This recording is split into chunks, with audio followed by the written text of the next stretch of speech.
वाराणसी के सिगरा थाना क्षेत्र में पुलिस ने टप्पेबाजी और चोरी करने वाले एक गैंग के 6 सदस्यों को गिरफ्तार किया। ये gang bus stand, railway station और एयरपोर्ट के आसपास लोगों को झांसा देकर उनका मोबाइल, एटीएम कार्ड और पैसा ठगता था। किसी से बहाने बनाकर मोबाइल लेते थे तो किसी को फर्जी बस में चढ़ा देते थे और फिर उसका कीमती सामान लेकर चंपत हो जाते।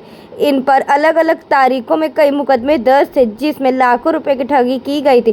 पुलिस ने इनके पास से कैश, मोबाइल और चोरी का सामान भी बरामद किया। सिगरा पुलिस टीम की यह कार्रवाई काबिले तारीफ रही। विगत कुछ दिनों में ये कैंट रेलवे स्टेशन के सामने कुछ टप्पेबाजी की घटना सामने आई थी और इसमें ये कुल 5 मुकदमा थाना सिगरा में पंजीकृत किया गया था। उस क्रम में विभिन्न टीमें गठित हुई है ये पूरा सरगना के पकड़ने के लिए। उस क्रम में आज थाना सिगरा को एक सफलता प्राप्त हुई है, जिसमें से ये एक अंतर्राज्य गैंग पकड़ा है, जिसमें से 6 लोगों को गिरफ्तार किया है, जिनके कब्जे से जो नकली नोट का गड्डी और इसके अतिरिक्त 70,000 रुपये के पैसा बरामद हुई है। ये पूछताछ में ये जानकारी हुई है 6 लोगों में से 5 लोग वेस्ट दिल्ली का रहने वाले हैं और एक मधुबनी बिहार का रहने वाले हैं। इनका घटना करने का तरीका है कि जो भी पर्यटक या श्रद्धालु रेलवे स्टेशन में उतर रहे हैं उनसे ये अटेंशन को डाइवर्ट करते हुए इनको ये बताया कि हमारे पास पैसा है लेकिन इसको हम ऑनलाइन में ट्रांसफ़र करना, आप ये पैसा ले लीजिए, हमें वो ऑनलाइन में पैसा ट्रांसफ़र कर लीजिए। जब ये पैसा ट्रांसफ़र होने के बाद जो पीड़ित हैं जब वो देखें तो वो जो गड्डी है केवल जो आगे पीछे का नोट असली नोट रखते हैं, बीच वाला सादे पेपर रखते हैं। और इस तरीके से इन्होंने कुल अभी 5 घटना कर चुके हैं और ये आज इस पूरा इंटरस्टेट गैंग का खुलासा हुई है और इसमें इनका पूरा गैंग के बारे में जानकारी किया जा रहा है और इसका एक मेन सस्पेक्ट है, उसके बारे में भी हम जानकारी कर रहे हैं। और ये इस सराहनीय कार्य के लिए थाना सिगरा को 20,000 रुपये की नगद पुरस्कार घोषित किया जा रहा है। सर क्या क्या बरामद हुआ है? ये इनके कब्जे से जो मोबाइल फ़ोन बरामद हुई है और 70,000 रुपये पैसा बरामद हुए जो टप्पेबाज करके जो पैसा लिए। कहाँ से पकड़े गए? ये इनका गिरफ्तारी है, गिरफ्तारी हुई थी बेनिया पार्किंग, एनईआर पार्किंग में हुई थी। और बाकी कुल 5 मुकदमा हैं इस गैंग के विरुद्ध पंजीकृत हैं थाना सिगरा में। और ये भी जैसे पहले बताया कि ये 6 अभियुक्तों में से 5 लोग वेस्ट दिल्ली का रहने वाले हैं और एक बिहार का रहने वाले हैं और इनके विरुद्ध ये गैंगस्टर एक्ट के तहत भी कार्रवाई सुनिश्चित की जाएगी। वाराणसी पुलिस ने 1 करोड़ 10 लाख की साइबर ठगी करने वाले गैंग का भांडाफोड़ किया। चितईपुर निवासी महेश प्रसाद से खुद को सीबीआई अफसर बताकर जालसाजों ने डिजिटल अरेस्ट और मनी लॉन्ड्रिंग के नाम पर उनके खाते में से पैसे उड़ा लिए। जांच में पता चला कि गिरोह के लोग फर्जी कॉल करके लोगों को डराते थे और उनके बैंक खातों से पैसे निकाल लेते थे। पुलिस ने गैंग के सरगना समेत 3 साइबर अपराधियों को गिरफ्तार किया। इनके पास से 13 मोबाइल, कई सिम, एटीएम पासबुक और 70,000 रुपये नगद बरामद हुए। आरोपी पहले भी लखनऊ और नोएडा में गिरफ्तार हो चुके हैं। वाराणसी पुलिस की इस कार्रवाई की हर तरफ सराहना हो रही है। गत महीने में साइबर क्राइम थाने कमिश्नरेट वाराणसी में एक डिजिटल अरेस्ट का मामला सामने आई, जिसमें ये सुसंगत धाराओं में अभियोग पंजीकृत कर विवेचनात्मक कार्रवाई शुरू किया गया था। उस क्रम में आज उस केस में 3 अभियुक्त को गिरफ्तार कर लिया, जिनका नाम है सुमित, उत्कर्ष और अरविंद।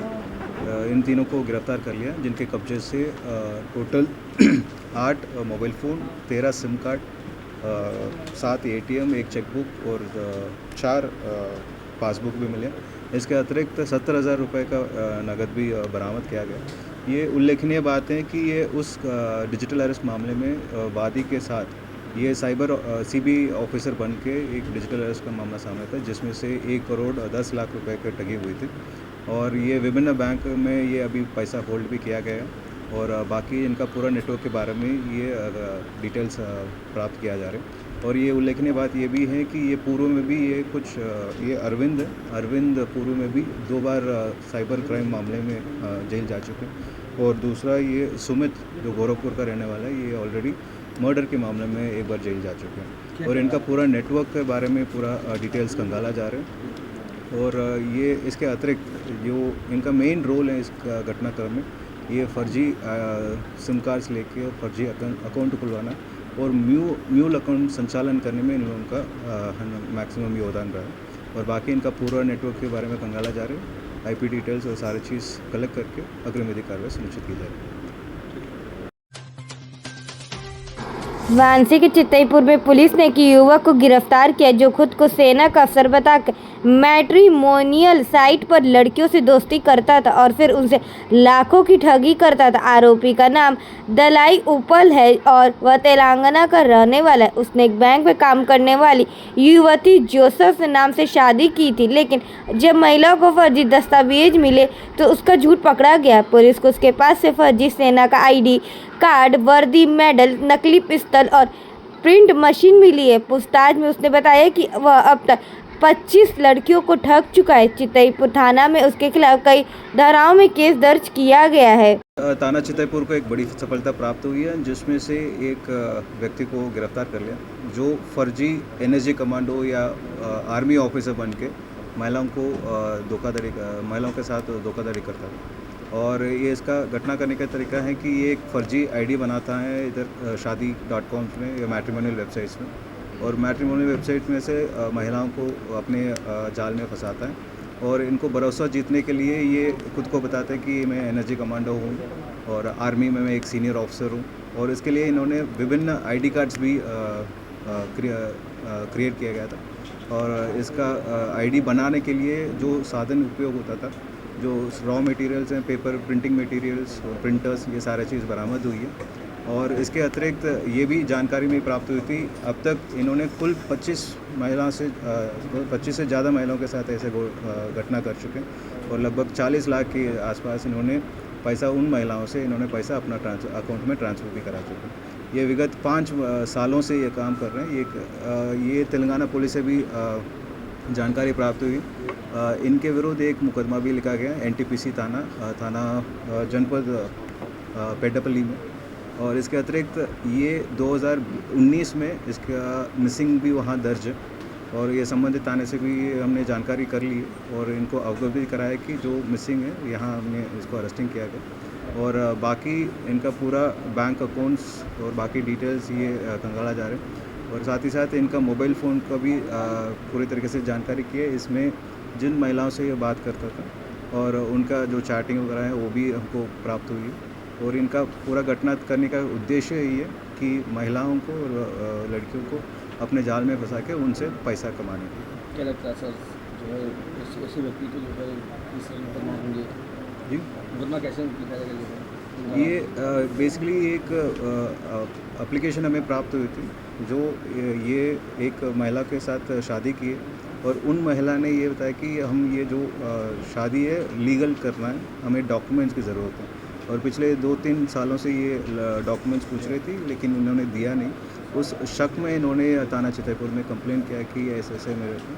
और उस शंका के आधार पर जब इसको पकड़ा गया था, जब पता चला कि इन्होंने पूरा आर्मी का यूनिफॉर्म्स, मेडल्स को लेकर नेम बैच सारे चीज़ इन्होंने नकली बना के वो लोगों को फंसाता था इसमें।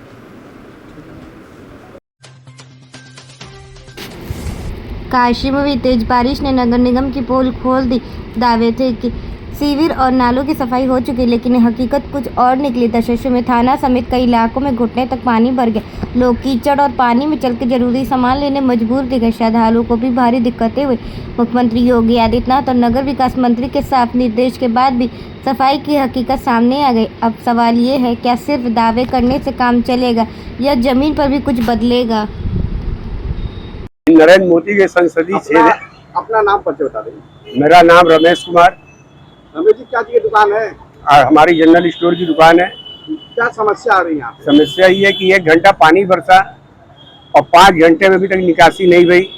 और नरेंद्र मोदी जी की संसदीय क्षेत्र है हमारी, जो कि यहाँ पानी लगना नहीं चाहिए। सब जगह विदेश में हो रहा है तरक्की, हमारी संसदीय क्षेत्र में तरक्की नहीं हो पा रही है नरेंद्र मोदी जी के। पानी बरसने में क्या क्या समस्या आती है? बहुत सी समस्या आती है। दुकानदारी खत्म हो जाती है, पूरा रास्ता जाम हो जाता है, आम आदमी को चलने में परेशानी होती है। हर आदमी चलने में इस समय दिक्कत है। और यहाँ पे ज़्यादा तक पटनायक आते हैं, उनको चलने में और दिक्कत हो रही है। बस क्या कहना चाहते हैं? हम यही कहना चाहते हैं कि नरेंद्र मोदी जी संसदीय क्षेत्र इसमें सफाई सब चीज सुंदर रहना चाहिए। रावण के पहले सोमवार को लालते में कांवड़ यात्रियों के लिए बनाए गए रैन बसेरे में जल भराव हो गया। घुटने तक भरे गंदे पानी से नाराज होकर सपा के पूर्व महानगर अध्यक्ष विष्णु शर्मा विश्वकर्मा और पार्षद भैया लाल यादव को उसी पानी में बैठकर विरोध जताया। उन्होंने कहा स्मार्ट सिटी के नाम पर सिर्फ दिखावा हो रहा है और सुविधा कहीं भी नहीं दिखती। सपा नेताओं ने चेतावनी दी कि अगर जल्द कांवड़ यात्रियों के लिए सही इंतजाम नहीं किए गए तो विरोध तेज होगा। मैं विष्णु शर्मा, पूर्व महानगर अध्यक्ष समाजवादी पार्टी वाराणसी। किस तरह का यहाँ पे धरना प्रदर्शन में बैठे हम लोग? उत्तर प्रदेश की सरकार और वाराणसी के मेयर भारतीय जनता पार्टी के, वाराणसी के विधायक भारतीय जनता पार्टी के, वाराणसी के मिनिस्टर भारतीय जनता पार्टी के, नगर निगम में भारतीय जनता पार्टी की सभासदों की संख्या सर्वाधिक है। उसके बावजूद कांवड़ यात्रा पर आने वाले श्रद्धालुओं का जिस तरीके से उनके सम्मान के प्रति आस्था को चोट दिया जा रहा है, उसका जीता जागता नमूना आपके सामने ये है। भारतीय जनता पार्टी के लोग और भारतीय जनता पार्टी के मेयर साहब अभी 2-3 दिन पहले बड़े बड़े उन्होंने दावे किए कि कांवड़ यात्रा पर आए श्रद्धालुओं को कोई दिक्कत परेशानी नहीं होगी। प्रशासनिक अमला के साथ उन्होंने बैठक किया, यहाँ के जनप्रतिनिधि के साथ बैठक करने का काम किया। मगर हम पूछना चाहते हैं स्मार्ट सिटी के नाम पर ये बनारस की जनता को धोखा देने का क्यों काम किया जा रहा है? कांवड़ यात्रा पर आए हमारे जो श्रद्धालु जन है, कल से श्रावण मास का पहला सोमवार है, विभिन्न जनपदों से लाखों की संख्या में बाबा विश्वनाथ का जलाभिषेक करने के लिए आएंगे। मगर यहाँ पर जो व्यवस्था है आप देख सकते हैं, यहाँ पर कांवड़ यात्रा के लिए यहाँ पर रैन बसेरा बनाया गया है, जिसमें सीवर का पानी, गंदा पानी, बदबूदार पानी है। आज हम लोग इससे ग्रसित होकर, इससे आज हम लोग दुखी होकर, हम और माननीय क्षेत्र के क्षेत्रीय पार्षद आदरणीय भैया लाल यादव, हम लोग पार्षद के नेतृत्व में हम लोग बैठने का काम किए हैं और भारतीय जनता पार्टी के नेताओं से मांग करते हैं कि हमारे कांवड़ यात्रा पर जो भी श्रद्धालु दर्शन करने के लिए आए उनके लिए रैन बसेरा के लिए समुचित व्यवस्था और यहाँ से जल निकालने की व्यवस्था तत्काल सुनिश्चित करने का काम करें। नहीं तो आगे आंदोलन चलेगा। हम लोग लोहिया के सिपाही हैं, ना हम लोग मारेंगे ना हम लोग मानेंगे। हम लोग जनता के सवाल पर आम लोगों के हितों के ध्यान में रखते हुए विशेष तौर से सावन माह में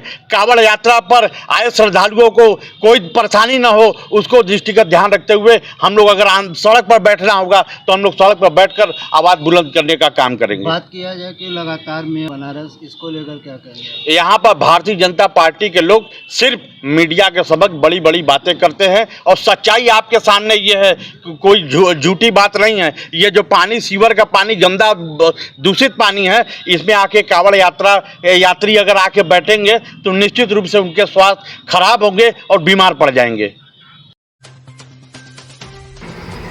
श्री राष्ट्रीय राजपूत करनी सेना ने अपने संगठन विस्तार के तहत नगर की युवा तुर्क विवेक सिंह राजपूत को जिला सचिव की जिम्मेदारी सौंपी। सिटी ब्लॉक अध्यक्ष पद पर रवि प्रताप सिंह, 96 ब्लॉक अध्यक्ष के रूप में राकेश कुमार सिंह और ब्लॉक उपाध्यक्ष के रूप में योगेंद्र प्रताप सिंह व रोशन सिंह को मनोनीत किया गया है। इसके साथ ही मनीष सिंह, आशु सिंह और दीपेंद्र सिंह को भी संगठन में अहम जिम्मेदारियां दी गई। जिलाध्यक्ष दिलीप सिंह गहरवार ने बताया कि संगठन का उद्देश्य राजपूत समाज को एकजुट करना और अन्याय के खिलाफ मजबूती से खड़ा रहना है। नवनियुक्त पदाधिकारियों को बधाई देने वालों में ऋषि कुमार सिंह, प्रांजल सिंह, युवराज सिंह, शिवम सिंह समेत संगठन के कई वरिष्ठ पदाधिकारी शामिल रहे। श्री करनी सेना के विश्वास जताया कि नए पदाधिकारी संगठन को और मजबूती देंगे। मेरा नाम दिलीप सिंह गहरवार है। मैं श्री राष्ट्रीय राजपूत करनी सेना का जिलाध्यक्ष हूँ। यहाँ पर सिटी ब्लॉक के अध्यक्ष बनाए गए हैं और 96 ब्लॉक के अध्यक्ष बनाए गए हैं। विवेक सिंह राजपूत को जिला सचिव बनाया गया है और इसी के साथ श्री राष्ट्रीय राजपूत करनी सेना का विस्तार पूरे जनपद में बहुत तेज़ी के साथ हो रहा है। जिस तरीके से पहले क्षत्रियों द्वारा पूरे जाति समुदाय की रक्षा की जाती थी, आज भी हम लोग मिलकर के पूरे जाति समुदाय के साथ रह के सबकी रक्षा करने का काम करेंगे। जहां अन्याय अत्याचार होता रहेगा सभी के साथ रहेंगे। लेकिन एक चीज़ है, श्री राष्ट्रीय राजपूत करनी सेना में केवल क्षत्रिय ही पदाधिकारी बनेंगे। यह सभी को मैं बताना चाहता हूं। इसमें कोई संदेह नहीं होना चाहिए, जिससे कि भविष्य में हम लोग आगे बढ़ सके, इस देश की सेवा करें, इस मातृभूमि की सेवा करें, जहाँ भी अन्याय अत्याचार होता रहे उसके खिलाफ लड़ने का भी काम करें। मिर्जापुर के कटरा बाजीराव स्थित होटल राही इन में भाजपा नगर मंडल पश्चिमी की ओर से एक भारत श्रेष्ठ भारत अभियान के तहत कार्यक्रम मुख्य अतिथि बिहार के महाराजागंज सांसद जनार्दन सिंह ने कहा कि पीएम मोदी और सीएम योगी के नेतृत्व में देश और राज्य तेजी से तरक्की कर रहा है। बिहार और यूपी दोनों में बहनों की सुरक्षा और चौमुखी विकास को प्राथमिकता दी जा रही है। नगर विधायक रत्नाकर मिश्रा और नगर पालिका अध्यक्ष श्याम सुंदर केसरी ने भी देश में हो रहे बदलाव की तारीफ की। कार्यक्रम में नगराध्यक्ष नितिन विश्वकर्मा ने मोदी सरकार की योजना गिनाई, जैसे फ्री आवास, उज्ज्वला गैस और जन कल्याण योजनाएं। काशी विश्वनाथ दल के राष्ट्रीय अध्यक्ष जंत्रेलेश्वर यादव ने बताया कि प्रधान कार्यालय से भव्य यात्रा निकाली जाएगी। इसमें मुख्य अतिथि होंगे जगदीश यादव, संरक्षक मनोज यादव, साथ ही रचना सिंह, संजय यादव जैसे कई विशिष्ट अतिथि भी मौजूद रहेंगे। अतिथियों को स्मृति चिन्ह, अंग वस्त्र और तिलक लगा के सम्मानित किया जाएगा। इसके बाद डमरू वादकों के साथ शिव भक्त यात्रा निकालेंगे, जो हौज कटोरा गदौलिया होते हुए शीतला घाट पहुंचेगी। मां गंगा की पूजा कर जल गगरी में भरकर बाबा विश्वनाथ को जल अर्पित किया जाएगा। हजारों यादव बंधु कतार में गर्भगृह में जल चढ़ाएंगे। यात्रा का समापन मानपुर और अन्य शिवालयों में पूजा के साथ होगा। जंत्रेलेश्वर यादव, अध्यक्ष काशी विश्वनाथ दल। आज हम लोग पत्रकार वार्ता कर रहे हैं। सावन के प्रथम सोमवार के एक दिन पूर्व ये हम लोग का हर साल पत्रकार वार्ता होता है, ताकि पूरी सूचना हम लोग दे सके कैसे हम लोग कल जलाभिषेक करेंगे। इस बार राष्ट्रीय जलाभिषेक हम लोग किया जा रहा है 28 राज्यों से 50 की संख्या में, 100 की संख्या में, 200 की संख्या में, 300 की संख्या में। इस बार यादव बंधु हमारे काशी आ चुके हैं और इस बार दिल्ली से सबसे ज़्यादा लोग आए हैं, 300 लोग आए हैं। शिवगंगा ट्रेन से आज सुबह हमने उनका स्वागत किया स्टेशन पे हमारे सारे यादव बंधु पहुंचकर। और इस बार हमारे मुख्य अतिथि कार्यक्रम के जगदीश यादव जी हैं, पूर्व ओबीसी चेयरमैन, राज्य मंत्री दर्जा प्राप्त हैं। और उसके बाद मनोज यादव विधायक जी हैं, पूर्व विधायक संजय यादव हैं, निशा यादव विशिष्ट अतिथि, हेमंत यादव विशिष्ट अतिथि के साथ साथ सब रूट रहेगा नेताजी? रूट हम लोग का पूर्व की तरह एकदम सब फिक्स रहता है, न दाहिने न बाएं। हम लोग जैसे प्रधान कार्यालय से हम लोग उठते हैं, वहीं पे स्वास्थ्य वचन होता है। स्वास्थ्य वचन करके महादेव का उद्घोष करते हैं। बाबा बाबा सब कहे, माई कहे न कोई, बाबा के दरबार में माई कहे सो होए का दोहा बोलकर हम लोग शुभारंभ करते हैं। और सबसे बड़ी बात यह है कि महादेव महाशमशान नाथ से जो वाद्य डमरू आता है सिर्फ हम लोग के साथ ही चलता है और कहीं वो नहीं जाता है। या तो महाशमशान पर रहता है या तो माता गंगा के पास जाके वहाँ समापन होता है। ये स्वर्गीय तेजू सरदार जी की और जो मेरे पूजनीय पिता और संस्था के संस्थापक भी हैं, उनका आशीर्वाद है कि आज ये इतना बड़ा हम लोग वट वृक्ष का रूप दे चुके हैं। आज अपने यादव समाज को और पूरे अपने देश में हम लोग को गर्व होता है कि आज हम लोग ये जलाभिषेक करते आए हैं। और 2 घंटा 10 मिनट हमको इसके पूर्व में समय मिलता था, जो कि मेला रजिस्टर में दर्ज था।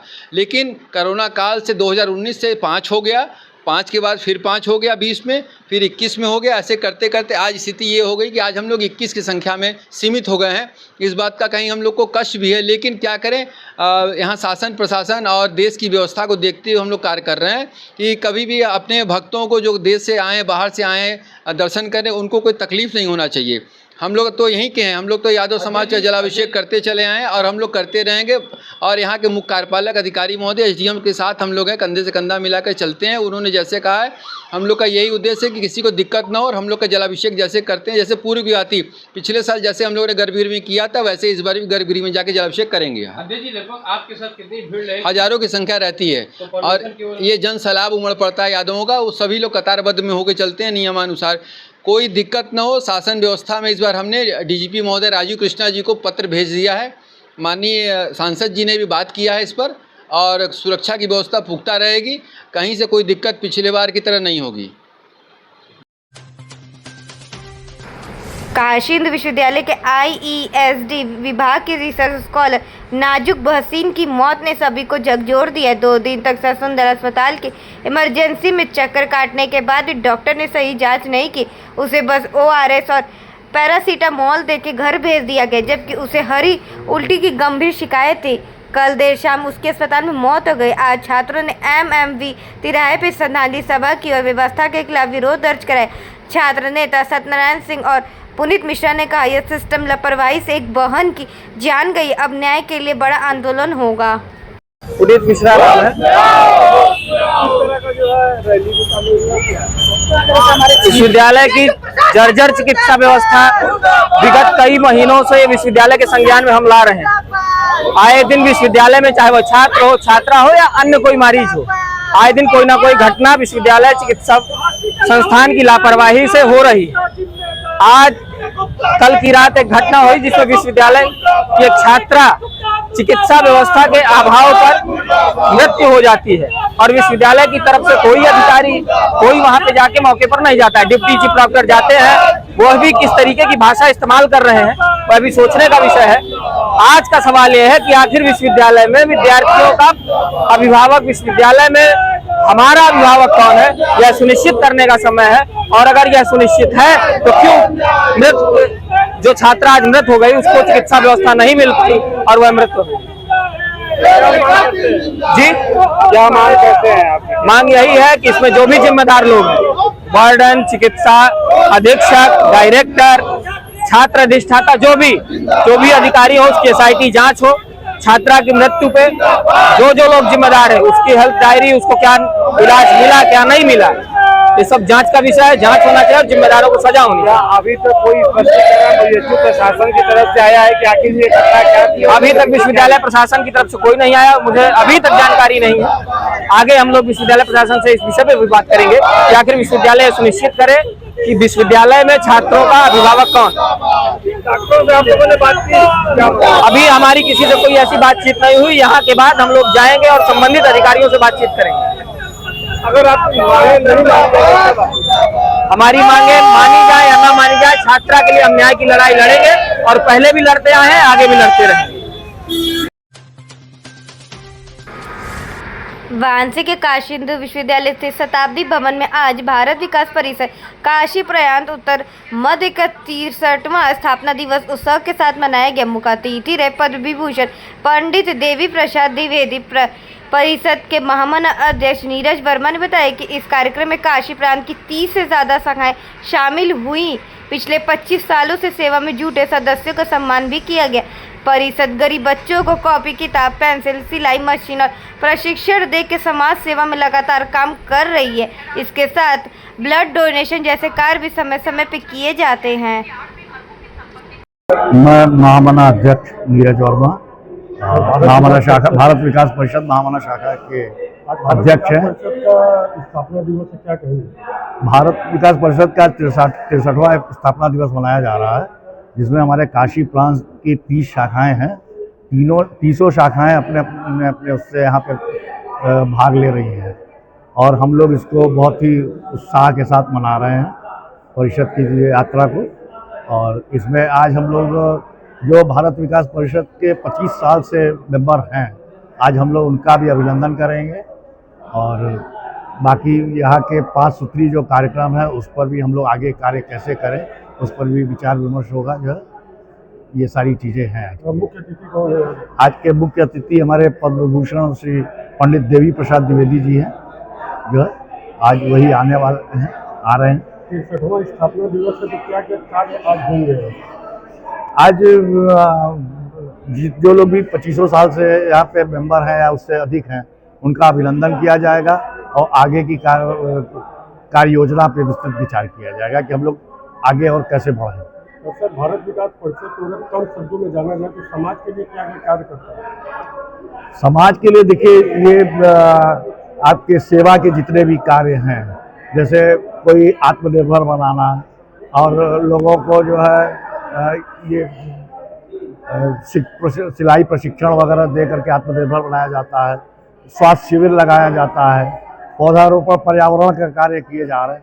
इन सारी चीज़ों में हम लोग जागरूकता करते हैं और सबसे मुख्य हमारा जो संस्कार है वो छोटे छोटे बच्चों में हम लोगों को संस्कार जो है वो प्रदान करने का कार्य करते हैं। जैसे गुरुवंदन, छात्र अभिनंदन होता है हम लोगों के यहाँ, है ना, और शिक्षकों का भी अभिनंदन किया जाता है, बच्चों का भी अभिनंदन किया जाता है। जो अपने क्लास के स्कूल में टॉप आते हैं उनका भी अभिनंदन हम लोग करते हैं।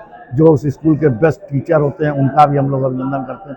उसके बाद हम लोगों का मुख्य भारत को जानो समूह गान प्रतियोगिता, ये सारी चीज़ें हम लोगों के प्रकल्प में आती हैं और हम लोग इसको जो है वो करते हैं।